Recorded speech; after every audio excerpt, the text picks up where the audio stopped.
Hi folks and welcome back, and as you probably can see I'm melting. It's absolutely roasting. We've got a bit of an heat wave going on at the minute. It hasn't agreed with me, that's why I haven't posted for a couple of weeks. It don't agree with my health. If you've got heart problems or anything like that, it's not a good thing. So we just have to take it steady. So what I'm proposing to do today is build a bird feeding station. Now I've already got one of these and it's great. It attracts birds in and you can take photos. You don't have to disappear it off anywhere. You can do it from the comfort of your back garden. With a cup of tea in your hand and everything else sort of thing. It's just nice and relaxed and you just sit in your garden all day. And it's amazing the type of birds that you can actually attract to the garden. So all we need to do is make it as realistic as possible, and we'll get some great photos and videos, I'm sure. So we'll see how it goes. I'll show you step by step how I do it, how I feed them and all the rest of it sort of thing, and how I basically decorate it. You know, the type of foliage and stuff that I'll stick on. You can put anything on, absolutely anything. So we'll give it a go today and see what sort of stuff we can get.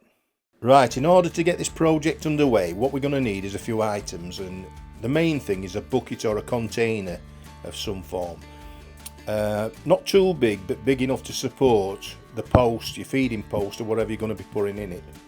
You're going to need some postcrete or fast setting concrete, cement, whatever sort of thing. Some water, possibly a stick or something that you need to so you can compact your concrete down around the base of the your feeding post. A drill, something like a 10mm bit would do as well, but I'll explain that later. But probably some clamps and some wire ties maybe, and then it's just a matter of adding your foliage or whatever you want to add to it later on.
Okay folks, now we've got the opportunity, a little bit of time, if you get any spare time, don't forget to clean your bird feeders. The importance of cleaning them is unbelievable because birds do get and are really susceptible to disease. Give them a quick clean, it won't take long.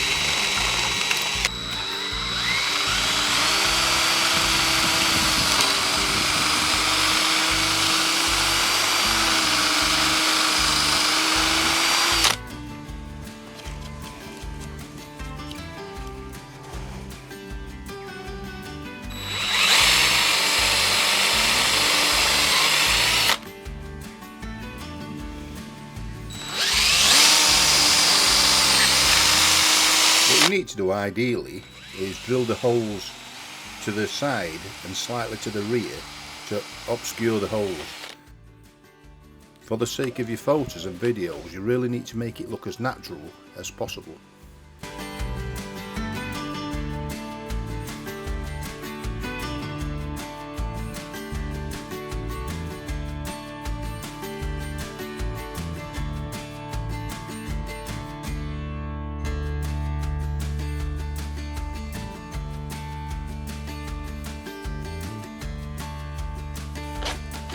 Right, we need to make use of these cavities as well, so if you sprinkle or put a little bit of suet or something like that into the cavities, it'll certainly attract the birds and probably hold them there. They'll keep returning to it.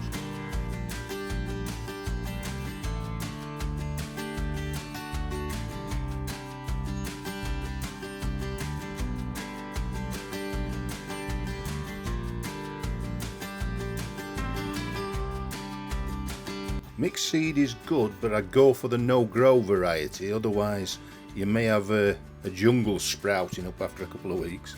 So especially if you're on flower beds or lawns or anything like that, so just be aware.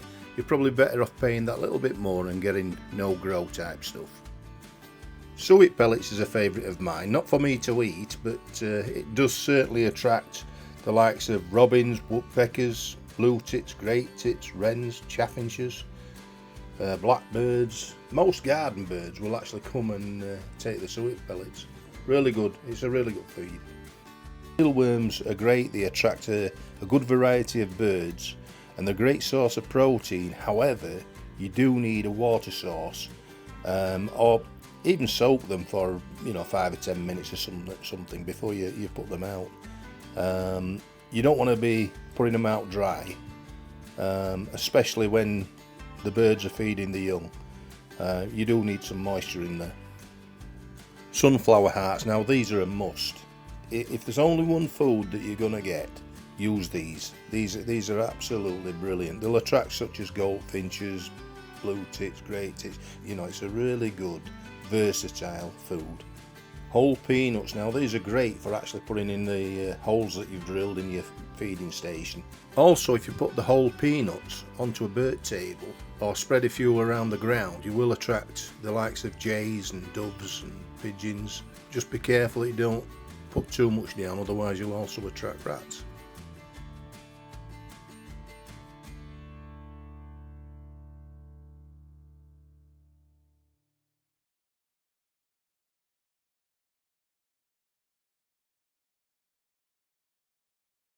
Right, for my hide, if that's what you can call it, it's actually a shed cum gazebo. I'm fortunate enough to have one of these, and all I've done really is drape some cam netting over one side and poked an hole through it for my lens, and that's basically it. But it provides me enough shelter so the birds can't see me, and yeah, it's a good, nice little platform. You can actually buy purpose-built hides, but really all you need is a little bit of cam netting. If you can drape it across something, just so it breaks up your outline or whatever, that's fine. That'll do the job.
Well, that's it for this one. So you want to get yourselves out into the countryside and get yourself some branches and twigs and anything else that you can think about sticking on one of these bird feeding stations, and give it a go yourselves. And finally, if you could please like and subscribe, that'd be fantastic. That'd be a great help.